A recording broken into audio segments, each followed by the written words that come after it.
O objetivo desta aula é apresentar um panorama geral do transtorno do déficit de atenção e hiperatividade.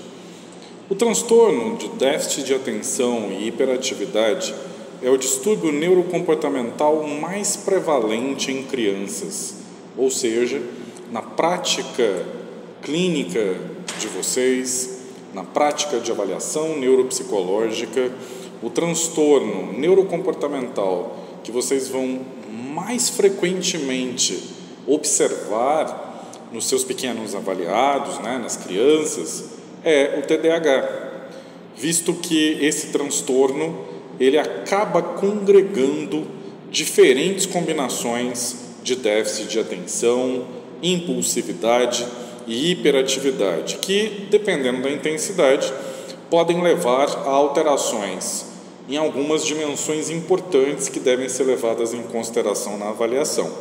A primeira dimensão é a do convívio familiar e social, a segunda dimensão é a do rendimento escolar, que frequentemente é a dimensão da vida da criança que, de uma certa maneira, vai sinalizar a ocorrência do transtorno, que vai apresentar as primeiras queixas por parte de professores, por parte de coordenadores pedagógicos, e nós vamos ter, evidentemente, claro, uma terceira e fundamental dimensão, que é a do desenvolvimento emocional e de personalidade da criança.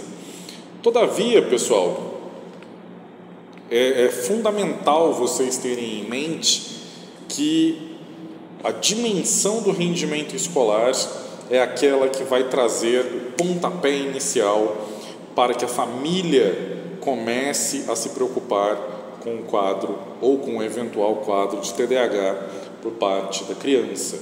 Então é muito importante que vocês, durante a avaliação neuropsicológica infantil, enfatizem durante o histórico de vida da criança o aspecto escolar, para verificar se o rendimento da criança era um rendimento que estava apropriado à faixa etária dela e ao nível de desenvolvimento cognitivo esperado para aquela faixa etária, e houve uma queda abrupta desse rendimento escolar, ou se a criança sempre teve dificuldade e houve, na verdade, um declínio progressivo, mas que a criança nunca conseguiu satisfazer aqueles critérios de padronização de desempenho esperados para a idade dela. Isso é fundamental para que vocês possam, eventualmente, fechar um diagnóstico de TDAH. Pessoal, hoje em dia,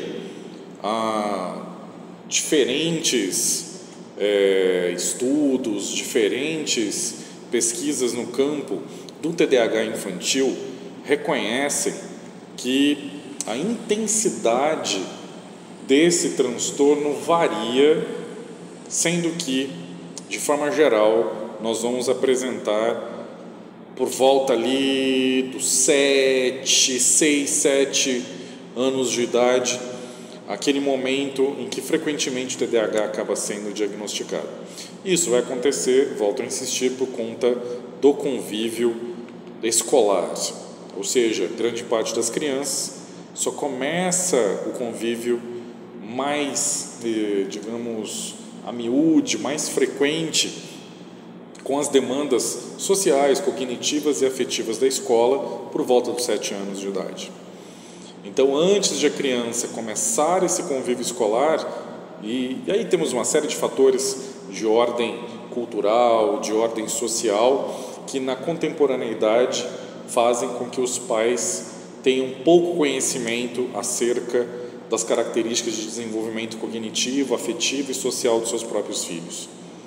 Então, em função disso, somente quando a criança vai para um outro espaço de interação social, que vai requerer desenvolvimento cognitivo, vai querer a atenção funcionando de maneira adequada, é que vai se observar alguma alteração nessa atenção ou algum quadro de hiperatividade. Então, por isso que é extremamente importante levar em consideração a questão do rendimento escolar.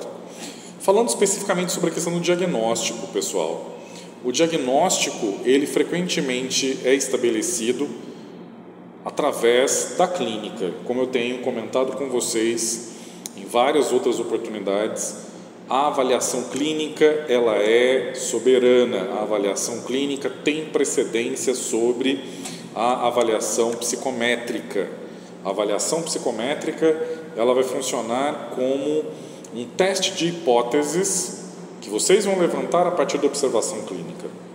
Por isso, eu tenho enfatizado muito com vocês a importância de uma excelente anamnese, a importância da construção de uma excelente história de vida da criança, para que vocês sejam capazes de realizar o diagnóstico de vocês numa base fundamentalmente clínica, tendo, evidentemente, um suporte nos instrumentos padronizados, nos instrumentos psicométricos, nos testes neuropsicológicos específicos, não é? No entanto, é fundamental que vocês tenham em mente a importância da avaliação clínica no diagnóstico do transtorno de déficit de atenção e hiperatividade. E isso implica, pessoal, a necessidade de vocês adotarem procedimentos de avaliação que levem em consideração aquelas 3 dimensões que eu havia comentado com vocês no início da aula. Vamos revisá-las rapidamente? A dimensão do convívio familiar e social, a dimensão do rendimento escolar e a dimensão do desenvolvimento emocional e da personalidade. Os testes, eles entram como uma avaliação complementar. Eles entram como teste de hipóteses construídas clinicamente. Isso é fundamental que vocês tenham em mente, pois transtornos no âmbito comportamental, na nossa área de avaliação neuropsicológica, transtornos neurocomportamentais, uma vez que o TDAH tem uma base neurológica importante, a ênfase tem que ser clínica, pessoal. Daí a importância de uma excelente anamnese, de uma entrevista clínica exaustiva, de uma comparação entre os diferentes estágios de desenvolvimento da criança, uma comparação da criança com ela própria e uma comparação do nível de funcionamento cognitivo da criança com aquilo que é esperado para a faixa de desenvolvimento em função da faixa etária. Tá, pessoal? Então, é fundamental que vocês tenham um excelente conhecimento sobre desenvolvimento, sobre psicologia do desenvolvimento, sobre as diferentes etapas do desenvolvimento cognitivo e infantil, para que vocês sejam capazes de lastrear o diagnóstico de vocês numa base clínica sólida. Certo, pessoal? Então, para que vocês possam fazer isso, claro, para observar aquelas dimensões do rendimento escolar, para vocês observarem aquela dimensão afetiva, de personalidade, vocês precisam ter um contato durante as entrevistas iniciais, durante a anamnese de vocês com os pais e principalmente com os professores da criança. Por que eu enfatizo muitos professores? Vamos lembrar? Eu acabei de falar para vocês que na contemporaneidade os pais pouco conhecem sobre os seus próprios filhos. Então daí a importância de vocês utilizarem como fonte de informação clínica o contato com os professores. Se a escola tem uma coordenação psicopedagógica, tanto melhor, pois vocês vão ter dados riquíssimos que essa coordenação pode vir a passar a vocês sobre o desempenho, sobre o desenvolvimento dessa criança enquanto ela se encontrava, naquela determinada escola. E é muito importante conversar com os professores do dia a dia da criança, que são essas pessoas, esses profissionais que vão ser capazes de passar detalhes muito preciosos acerca daquelas dimensões de desenvolvimento cognitivo, afetivo, emocional, controle de impulsos, a questão atencional, a questão da hiperatividade, que no ambiente familiar muitas vezes os pais ou os responsáveis pela criança ou não são capazes de perceber adequadamente ou não estão suficientemente atentos. Minha experiência mostra que grande parte das informações clínicas mais relevantes provém dos professores das escolas e não dos próprios pais irresponsáveis. Então, fiquem atentos em relação a isso, pessoal. Vou falar um pouquinho de epidemiologia do TDAH, não é? Em termos de incidência e prevalência. Trata-se de uma questão frequentemente muito complexa, viu, gente? E por que falar de epidemiologia do TDAH muitas vezes se torna algo complexo? Isso acontece porque os sintomas desse transtorno, que vão envolver alterações no controle de impulso, alterações na atenção, alterações relacionadas à hiperatividade, são muito difíceis de serem quantificados, de serem categorizados, e por conta disso, cada categoria de profissional com a qual a criança, através do qual a criança vai sendo avaliada, tem um olhar diferente.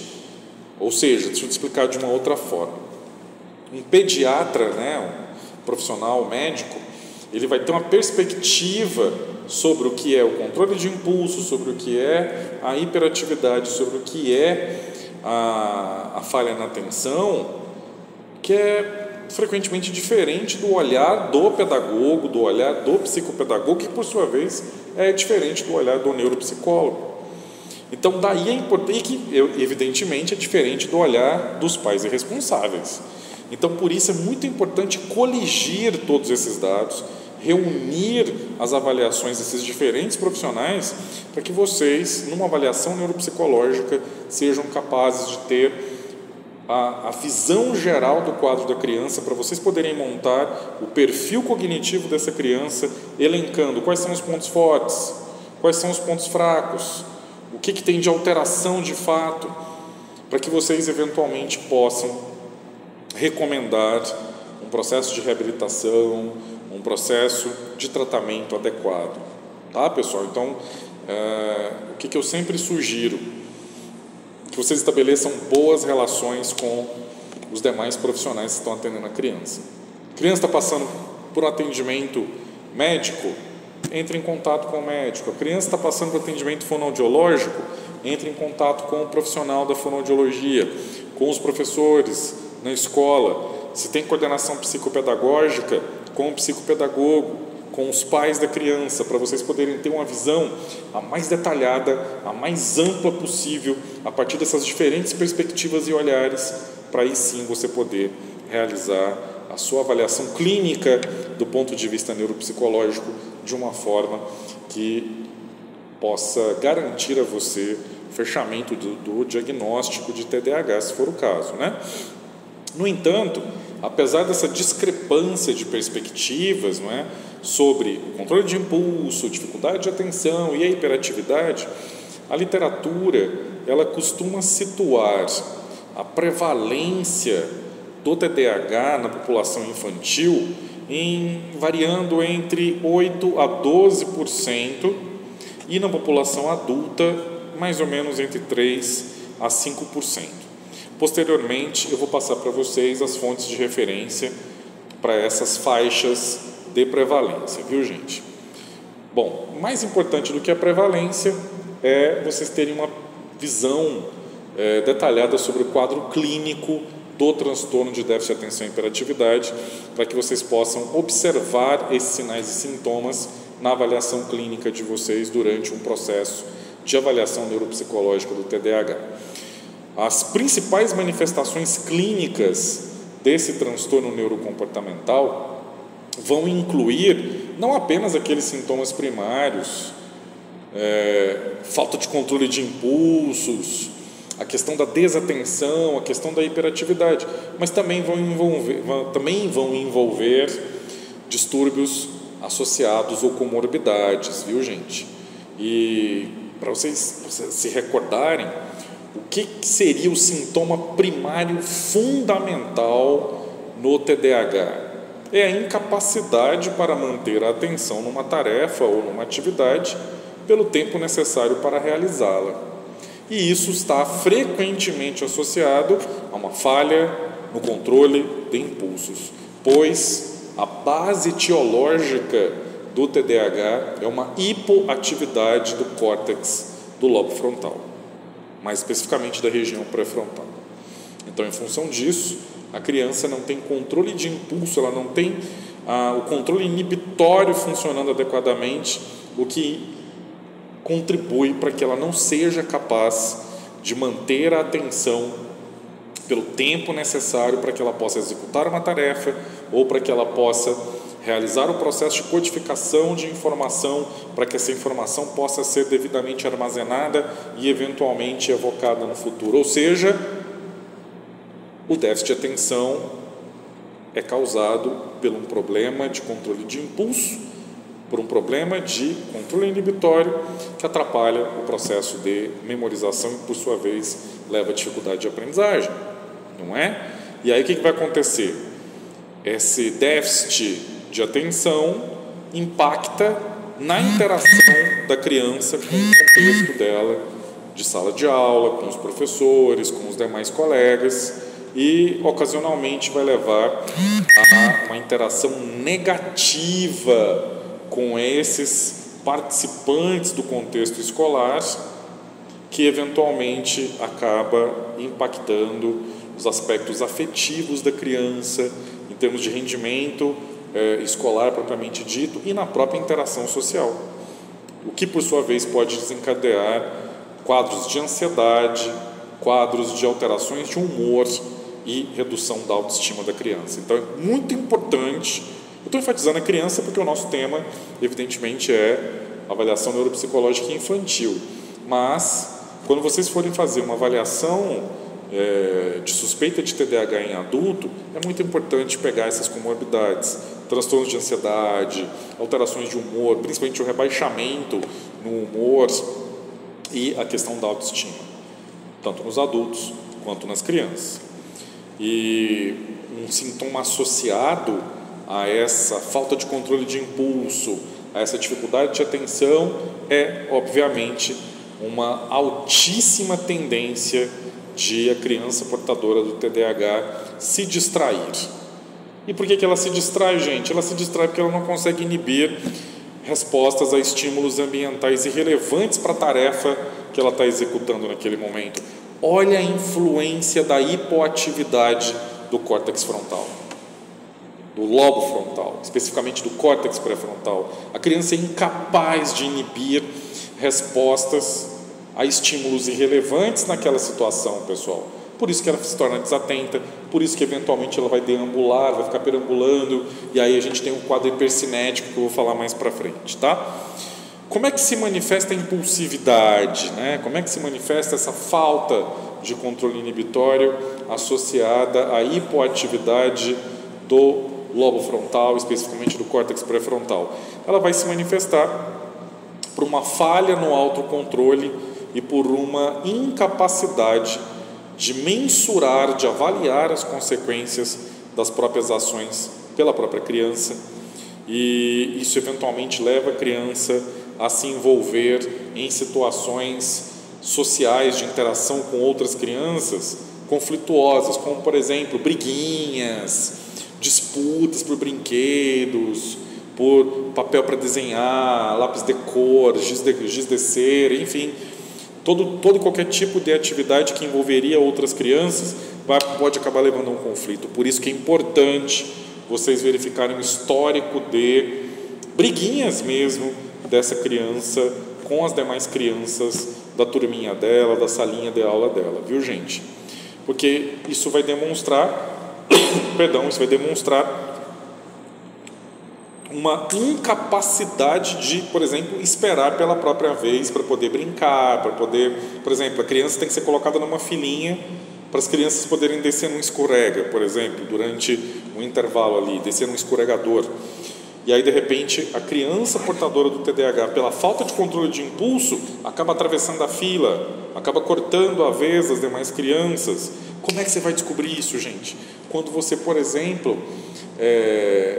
conversando com os professores vão dizer: olha, essa criança ela frequentemente se envolve em brigas no recreio.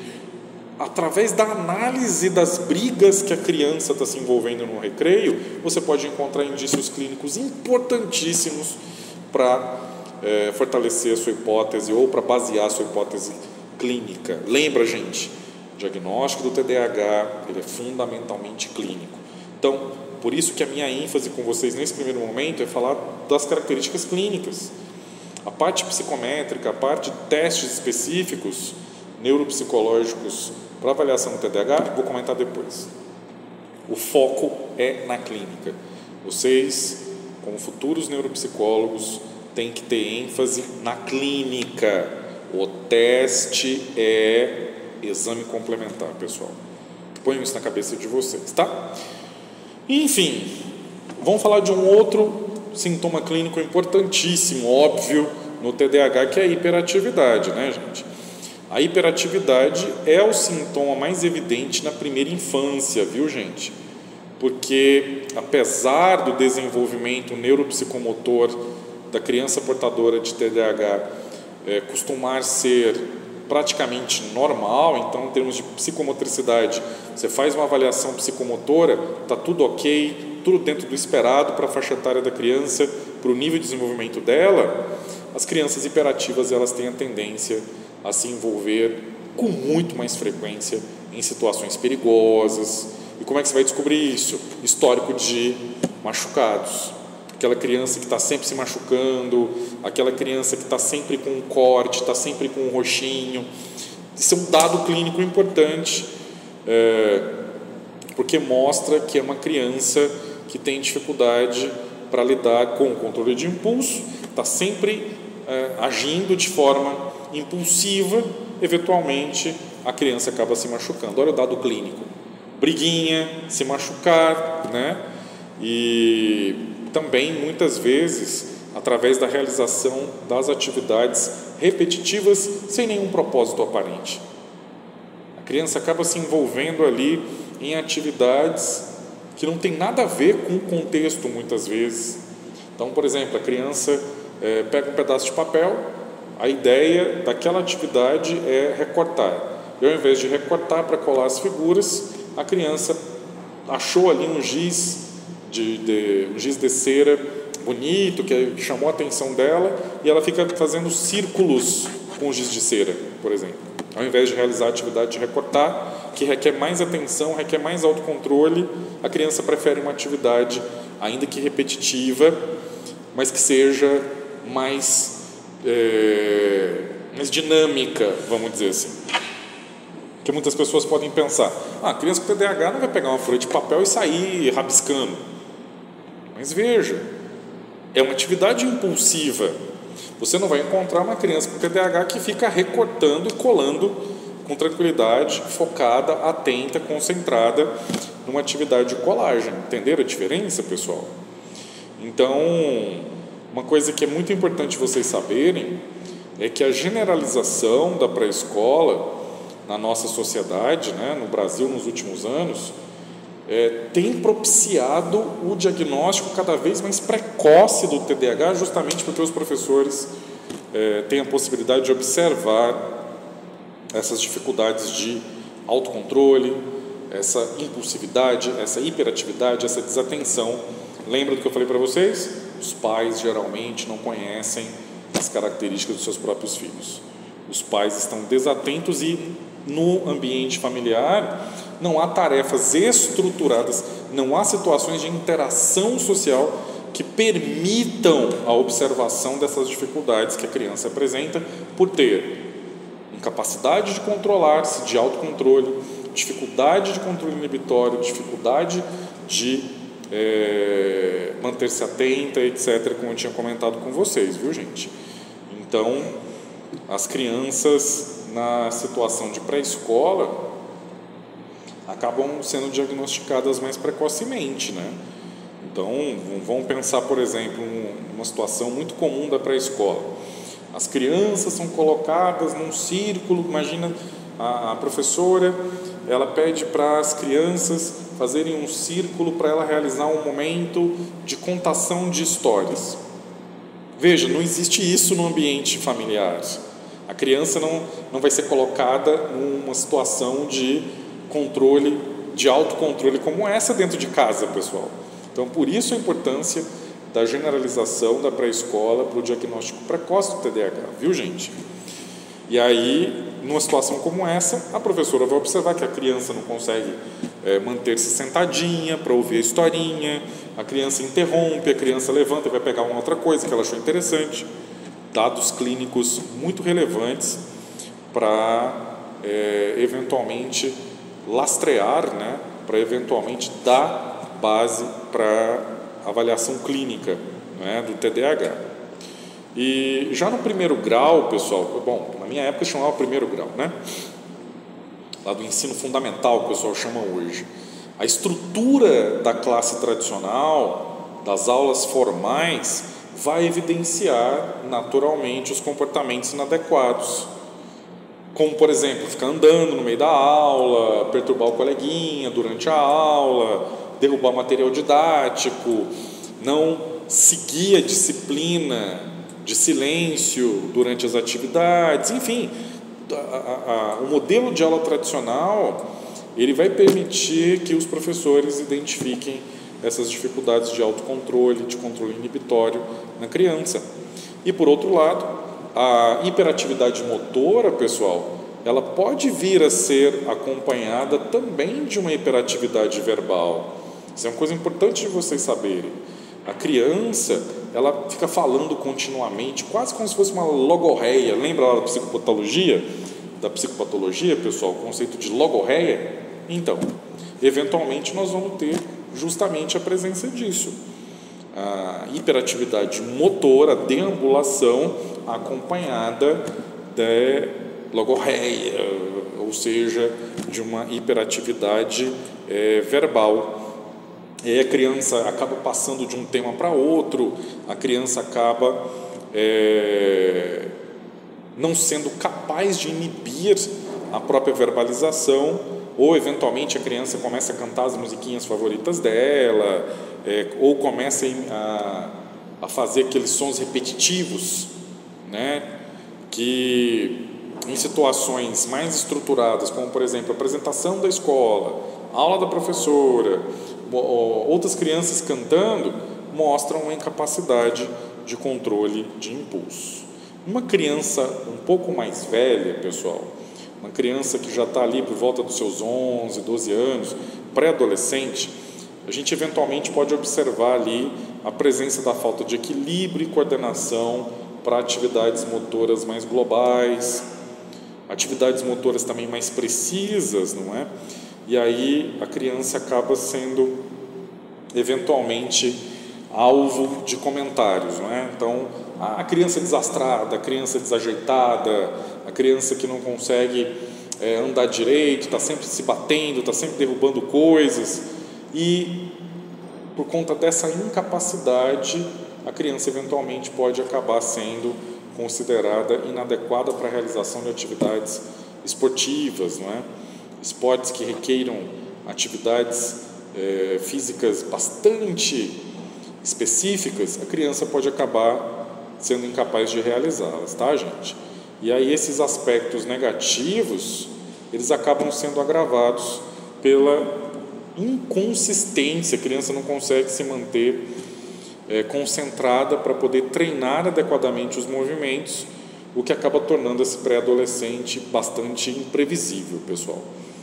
Então, a pessoa aí em desenvolvimento acaba tendo flutuações muito grandes aí na forma de se comportar. E aí, se nós formos juntar a isso a incapacidade de controle de impulsos, nós vamos ter aí o pré-adolescente que se torna inoportuno, dizendo e fazendo coisas consideradas erradas, nos locais errados, nos momentos que não são propícios. E aí, eventualmente, o pré-adolescente não conhece a hierarquia adequadamente, não sabe lidar com o convívio social ali das outras crianças, né, dos outros pré-adolescentes, e isso acaba fazendo com que essa pessoa tenha poucos amigos, seja alvo de zombaria, alvo de chacota, e ela acabe se afastando, se isolando. Então, isso é um dado importante no pré-adolescente e no adolescente, pessoal. Verificar esse isolamento aí social, ver como é que anda as interações dessa pessoinha com as pessoas da mesma idade dela, tá? E por isso é muito importante observar uma comorbidade muito importante no TDAH dessa faixa etária, ali pré-adolescente, adolescente, também adulto, que é a ansiedade. Como eu já tinha adiantado para vocês, né, gente? Ansiedade e rebaixamento do humor. Muitas vezes na criança pequena, isso se manifesta como irritabilidade. No pré-adolescente também como irritabilidade. No adolescente e no adulto acaba aparecendo mais como mesmo um rebaixamento do humor, né? Mas no caso da ansiedade, essa ansiedade ela pode vir a se tornar patológica e pode vir a agravar o contexto clínico do TDAH, né? Porque uma ansiedade patológica, obviamente, vai interferir no desempenho. E interferindo no desempenho, nós vamos ter, obviamente, uma redução na capacidade cognitiva da pessoa, o que vai impactar diretamente na autoestima do pré-adolescente, do adolescente e do adulto, e isso acaba levando ao agravamento da ansiedade, e vocês sabem muito bem que a ansiedade não tratada acaba se tornando um quadro depressivo. E aí, como essa pessoa, né, esse pré-adolescente, esse adolescente, devido a todas essas inaptidões, devido a todas essas incapacidades cognitivas, sociais, todas essas incapacidades acabam levando essa pessoa a se isolar, e ao mesmo tempo nós vamos ter um sentimento de baixa autoestima, uma autopercepção negativa, que acaba, sem dúvida nenhuma, sendo um gatilho para eventuais problemas psicopatológicos mais graves. Certo, pessoal? Então é muito importante, gente, o reconhecimento dessas comorbidades, ansiedade, depressão, principalmente, que podem estar associados à identificação aí do pré-adolescente, do adolescente portador do TDAH. Certo, pessoal? Então, essa seria a caracterização básica. Na próxima aula, eu vou apresentar a vocês os aspectos específicos relacionados ao perfil cognitivo do transtorno de déficit de atenção e hiperatividade. Até a próxima aula, pessoal.